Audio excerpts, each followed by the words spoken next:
Ну, в общем-то, идем по ходу. То есть подшили потолок. И вот этот. Так вот у нас все красивенько получилось. Без гвоздей на морде. Здесь вот в прошлом видео рассказывал, почему так сделал. И потом вот сюда вот раскладочку аккуратненько поставим. И тут она с плинтусом сойдется. И будет все замечательно. А иначе, если бы выпускал наоборот, то вот неровности вот эти все, они были бы явно видны, и их ничем не закроешь. А так оно будет гораздо симпатичнее. Ну и вот здесь вот тоже, чтобы гвоздями не шить, соответственно, поставили, проклеились, и оно вот у нас с утра сохнет. Ну, в общем-то, клей сохнет сутки. Проверять, а можно ли меньше, не стоит. Потому что совсем, ну, как бы технология есть технология. Может быть и дефекты прочности и так далее. Поэтому лучше не рисковать. Написано сутки, значит сутки. Ну а здесь, в общем-то, пошли вот так. Вот этот подступенок у нас уже вчера стоял. Соответственно, шканты подрезали ножовкой прям и зашлифовали. И все, вот у нас вот шурупчиков уже совсем не видно. То есть типа сучки. То же самое на втором подступенке. Сутки он сохнет. То есть сегодня сделал, завтра с утра пришел, отпилил и зашлифовал. А вот сюда вот тоже засверлились, шурупами притянули. Естественно, там проклеено. Но здесь вот шурупы побольше, потолще. Поэтому хозяева привезут потом шканты потолще. Будем ими уже делать. А пока постоит вот так вот. Ну, в общем-то получается хорошо. Вот все наши стыки.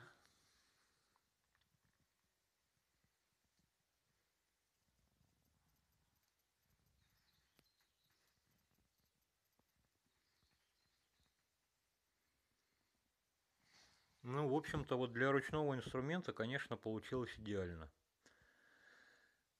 Сам себя не похвалишь, никто не похвалит. Но мне прям вот очень нравится. Конечно, текстура разная, но, блин, по-другому, ну, никак. Понятно, что здесь торец, здесь как бы плоскость, поэтому текстуры разные, но все равно как бы вот оно получилось очень хорошо. Потом еще вот здесь вот будет белый цвет, соответственно, подкрасится и практически вообще сольется и нифига видно не будет, что здесь какие-то стыки, вот эти вот все разности и так далее. Так что, так что вот. Ну и как бы все проклеиваем, то есть везде, везде, везде. Подступенок тоже и снизу, и сверху, и к опорам к нашим. То есть все у нас здесь наклею, чтобы это все потом, когда высохнет, было монолитом, чтобы не было какого-то скрипа. То есть вот в принципе все, что возможно сделать для качественного результата, мы сделали. Поэтому ночами спим спокойно.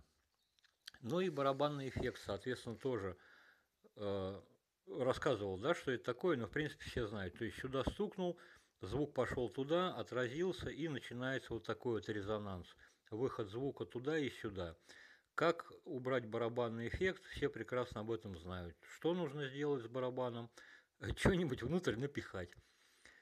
Если как бы нечего, то купите просто какую-то вот шумоизоляционную вату и в один-два слоя там проложите, и все. Барабанный эффект однозначно уберется. Но как бы если есть, то лучше вот это все пространство, весь вот этот объем чем-то забить.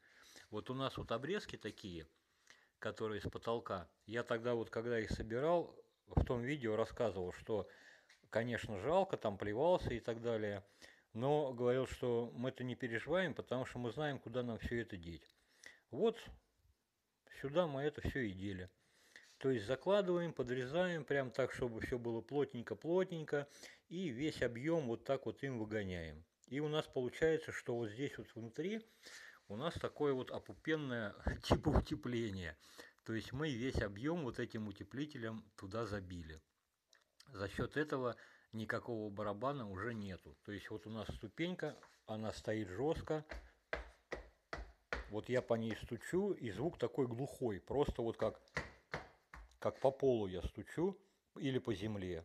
Но никакого барабана, никакого цокания, ничего такого нету. Так что вот, имейте в виду вот эту хитрость. и обязательно используйте, потому что, ну, не пожалеете. Если кто по лестницам ходил, особенно которые не подшитые, звук офигенный, а если подшитый, то вообще караул, там такая, блин, колбасня начинается. А когда вот так вот сделано, то все, она стоит прям такая плотненькая, жесткенькая, без всяких там всхлипываний, ну и так далее. Так что вот, потихоньку вот идем дальше. Ну, как-то так.